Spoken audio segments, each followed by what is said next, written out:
Welcome to the Technical Principles of Coaching module.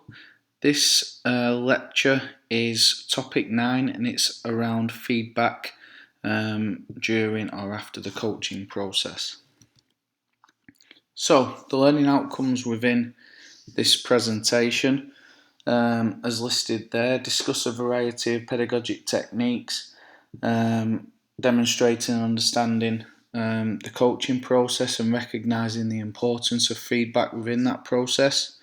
Address the principles of learning, examining how an understanding of these approaches can be incorporated into the coaching process. Reflecting upon planned coaching sessions, and again relating to how feedback was delivered to those participants, and again being able to describe a coaching session that you've been actively involved with or delivered, reflecting on the processes undertaken, and also how the participants engaged in the session and reacted to feedback styles. So, as always, I like to start with a quote by famous UCLA basketball coach John Wooden. A coach is someone who can give correction without resentment. So that quote there for me is really saying it's how we deliver information to our athletes and to individuals and teams and groups, while still being able to motivate them to improve performance and not obviously upsetting them, because it's ultimately people we're dealing with. So, moving on, what is feedback? The term feedback is used to describe any sort of commentary, comments made during or after an action in sport. And this includes advice, praise, and evaluation. However, feedback is not advice. A statement such as "you need to kick it harder" within the context of soccer doesn't ensure the learner has understood or tentatively accepted the feedback on which that advice is based.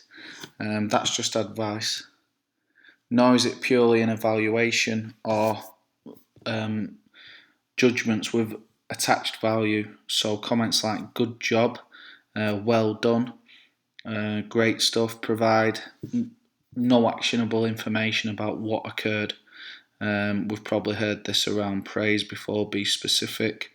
In that situation, a good job or well done or great job, performers only know that you as a coach or whoever has made that comment has placed a high or low value on what they did, without that specific information. And Wiggins goes on to recognise feedback as information about how we are doing in our efforts to reach a goal. And within our discussions, the goal is related to sport and soccer as well.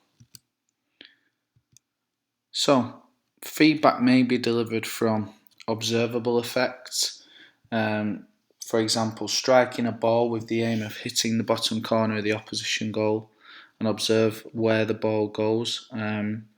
Again, that can be done in communication with a player and a coach, or from the player themselves, being able to observe and get some intrinsic feedback.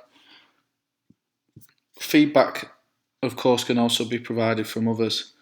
So in the same context, when you shot the ball, you had your head and knee over the ball and hips pointing towards goal, resulting in the ball staying low and being on target. That's factual, it's observational, it's not advice. There's no statement on whether it's a good shot, a great shot, a bad shot. That may be given, but this comment in its entirety we would class, or research should I say, would class as feedback. And we'll delve into the use of praise and other such things as we go through the presentation. So, feedback. Research obviously supports the idea that teaching less and providing more feedback can produce greater learning. And it's also seen as a key component within the coaching process within a number of models. That reflection, that feedback, tangible feedback in Lyell's process occurs within that coaching model process. And again, feedback may be given by the coach during competition and training, so in the action, or after on action. So again, you can see how feedback is linked in with coaching process models. The top statement of teaching less and providing more feedback, again, ties in with coaching styles and also the use of guided discovery and Q&A. So, delivering feedback.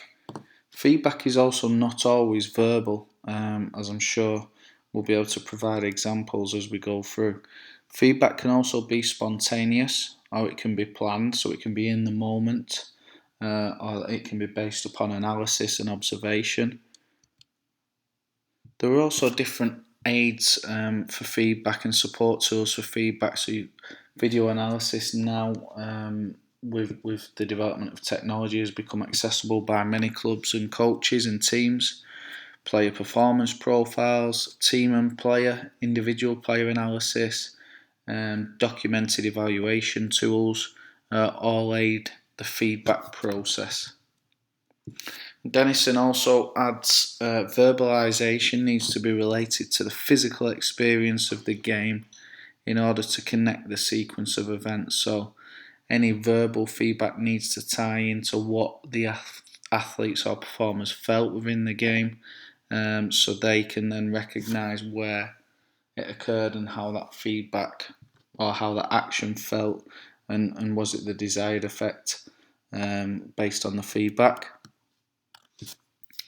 And again, a lack of attention to non-verbal feedback such as body language, facial expressions and gestures, not to mention tone, voice tone, can cause misinterpretation, as research has shown. And again, coming back to that top point of feedback not always being verbal, sometimes it's not what you say, it's how you say it, where those cues can be really picked up, and a coach or an individual may be saying one thing, but the body language, the demeanour, the delivery actually tells the athlete that you're saying another thing. So again, something to be aware of in terms of delivering feedback as a coach.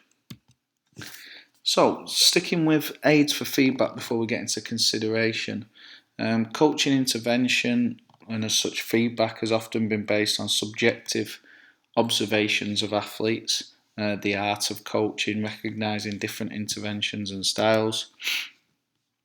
There are a number of studies though that have shown that some coach observations can be unreliable and inaccurate. This was shown by Franks and Miller, who demonstrated that international level soccer coaches could recollect only 30% of the key factors that determine successful soccer performance during one match. So again, that bodes the question, how important are aids to supporting feedback as a coach? And again, as soccer coaches, what do we have at our disposal? There's the HiPod systems and the match analysis systems. However, something as simple as a note and a notepad as the game is going on may support with that feedback mechanism. And again, coming back to Wiggins' comments around delivery then of the feedback and not being advice nor being a values judgment. So something to be aware of, which I'm sure a few of you have come across that research in the past as soccer coaches. So, considerations for delivering feedback. Research here by Marco and Martinek they recommend that coaches should consider the following: the amount of feedback given, so how many key coaching points, how much terminology, how much you're asking of the player or the individual. Again, linked into the amount, the time and the duration of feedback. Are we going to give feedback for 10, 20, 30 seconds, key points, or do we spend 5 minutes, 10 minutes, half of our session delivering feedback or perceived feedback to our players? Type of feedback, is it positive? Is it constructive? Is it negative? Again, that links into how we deliver that feedback as well, with tone and gestures and body language. And the timing of feedback as well. So when do we deliver the feedback? Is it during the game? Is it a moment or a stoppage within the game? Is it immediately after the game? Is it days? Is it weeks? Is it months? Is it at the end of a block of work or a unit of work? So again, that consideration will have an effect on, and when that feedback is delivered, will of course have an effect on performance.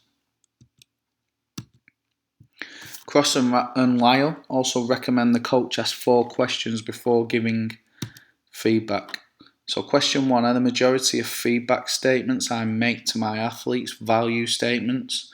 That is, do I say things such as well done, good shot, that's great, rather than any other type of statement? And again, do they know what was good, why it was good? So real specificity around these value statements.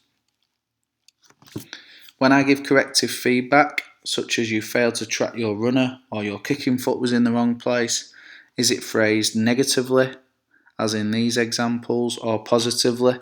Again, it's all in how we deliver it as well. But how can you fail to track your runner be construed positively or delivered positively? Maybe, did you see the runner running off your shoulder?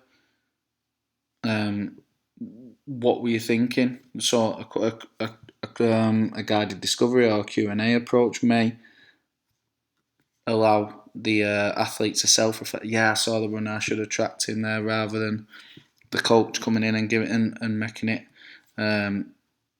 delivering it negatively. Same with your kicking foot was in the wrong place. How can we deliver that positively? We've all heard of the positive, negative, positive sandwich when delivering feedback. So maybe compliment them on something they did well first, even if it's as simple as turning up, having a go. Great job today for turning up on time and putting in the effort to practice. Within those strikes, your kicking foot was in the wrong place. If we work on this, this and this, let's see what the outcome is. Number 3, when coaching more than one athlete at a time, do I usually give feedback to the individual so that others can hear what I'm saying? So again, coach interventions. Is it a one-to-one? Is it a drive-by? Is it a statement that needs to be made in front of the whole team? This can come down to time as well, time available to players, time available to teams, and also impact. And number 4, do I usually give feedback to my athletes while they are actually working and practicing? So again, thoughts around commentating or providing a feedback during action, or do we allow players and athletes to self-correct? Again, may depend on the moment, may depend on the coach, may depend on the players, may depend on the scenarios. Cox also provides 4 recommendations for the delivery of feedback. Give praise only when athletes clearly understand the reason for it. So again, that values and judgments. Cox recommends that athletes need to clearly understand the reason for that praise. Again, that specificity. Phrase corrective feedback positively, such as try to do this rather than don't do that. I've seen a big shift personally within coaching delivery over the last 10 or 15 years, where it is focus on the positives rather than the negatives, or try and deliver it in a positive way. One thing or one item I always look at whenever I'm coaching within a game and providing feedback, if the example I use is never make negative comments on opposition players as well. So for example, if my team or a number of our players are having a lot of success on the right hand side of the field, beating the left back, getting crosses in from wide areas or cutting inside to score, rather than saying their left back's not so good. You might not say it in those words, depending on the level and age group you coach. Can we deliver that feedback in a positive manner? Not just for our players, but for the opposition. So we're having loads of success down this right hand side. We've got a number of crosses in. Let's keep trying to play out to the right. Number 3, impart criticism privately so that athletes do not suffer the added embarrassment of having their weaknesses exposed. Again, depends on the moment, depends on what's being asked and delivered, but that's a recommendation by Cox. And again, give feedback immediately after the performance rather than during or sometime after. And we've discussed a number of those elements. So Wiggins suggested that helpful and effective feedback is goal referenced. So it's working towards a common goal, a shared goal, an individual goal, a team goal. It's tangible and transparent, so the players know, or the individuals know what the feedback relates to and have had that experience, and it's clear to them. It's actionable. So again, instead of good job, where's the specificity around it, so they can then repeat or self-correct or correct with the support of the coaches. It's user-friendly, so it's specific and personalised, and it's also recognising terminology and how we deliver that. So again, going to a group of U10s and start talking about inverted fullbacks, third man runs, dropping in off the line. Do they really understand? Is it user-friendly? Is it delivering that feedback in the right manner? Again, there's a lot of feedback, there's a lot of terminology floating around the game of soccer, and we've just got to be careful and ensure that players do understand what we're talking about. Timely, so when is this delivered? Immediately after, rather than weeks, months, season, at the end of the season. It's ongoing, so feedback is there. Players regularly get that feedback, which is in line with being goal referenced, actionable, etc. And it's consistent.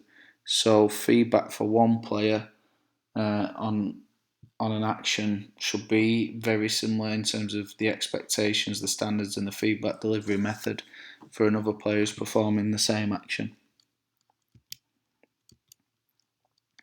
So beginner coaches are encouraged to give positive feedback to bolster athletes' self-esteem.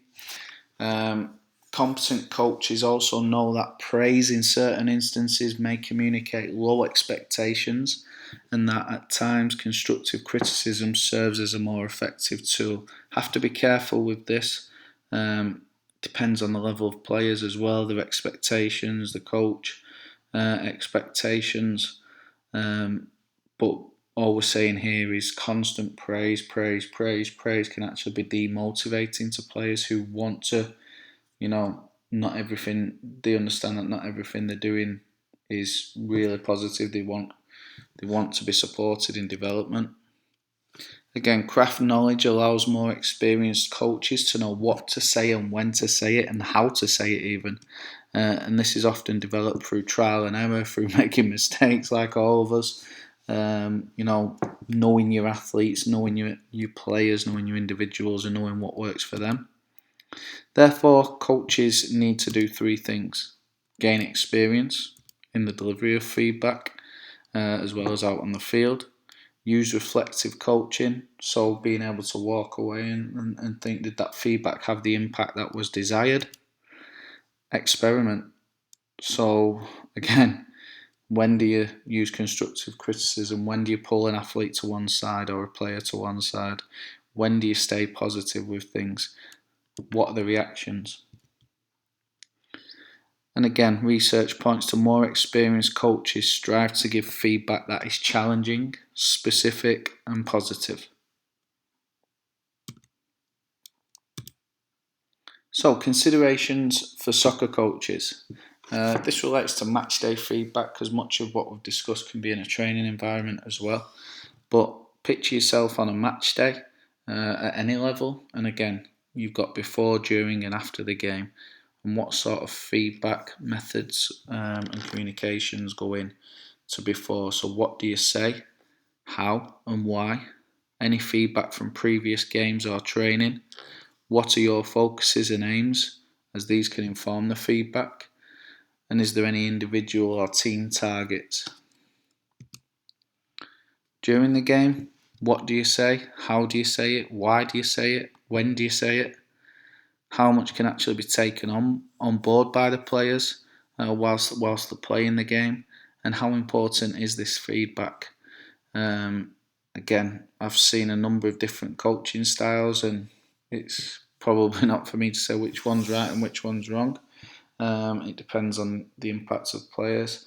And again, a lot of the modern coaching methodology is around observation, especially on a match day, letting players play, letting players make mistakes if they do, and then observing and providing the feedback at the appropriate times rather than being a constant voice on the sideline.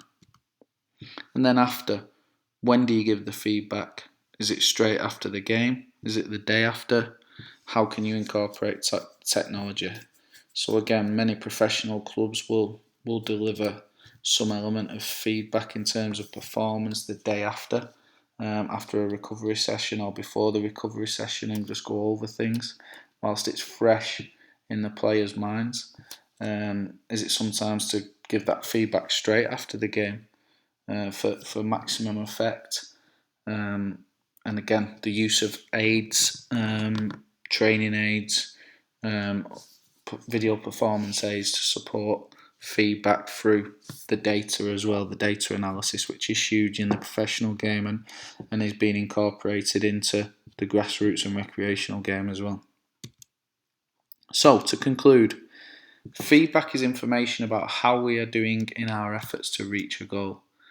Feedback is also seen as a key component within the coaching process in a number of models, and we highlighted Lyell's coaching process model. According to Markland and Martinet, coaches should consider the following when delivering feedback. That's the amount of feedback, the time spent delivering feedback, the type of feedback, and the timing of the delivery, so when it's delivered.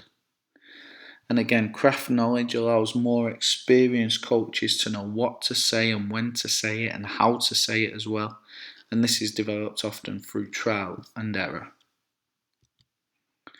Reading list as always, and there's a few links on the canvas to some of these articles and research papers. And finally, an activity. So activity 1 is around receiving and delivering feedback. So on the discussion board on 9.4, if you could answer the following questions, that would be fantastic. So question 1 is around when did you last receive feedback? This may be as a coach, this may be as a player. If we can keep it to a sporting performance, that would be fantastic. Who was it from and what type of feedback was it? So what was the feedback? How was it delivered? When was it delivered? Was it positive? Was it just more advice? Was it value judgments? Again, when did you last give feedback and who was it to? Hopefully in a coaching scenario. What did you hope to achieve from it? And if we're not just as generic as to improve performance, why was that feedback given at that time to that player or to that team in that way? What was happening around it, and also what impact did you want it to have and what impact did it have? Share any types of feedback you have received or given that have been particularly useful, and again that can tie into question 1 if you so wish. And again, the final one, have you used or have coaches who you've worked with and played under utilised technology when giving or receiving feedback, and again what was the effect? So that comparison of receiving feedback on a one-to-one level, or a coach to a team based on receiving feedback from a sports scientist, or with underpinning data or video clips or video analysis or a performance evaluation, and again what was the effect? So once again, thanks for listening. Lots and lots of information around feedback, and I would really promote all of you to go away and look and dig into the research around feedback. There's a lot of research, there's a lot of studies, and feedback is absolutely vital within our role as coaches. So once again, thanks for listening, thanks for being engaged, and I will catch up with everybody soon. Thank you.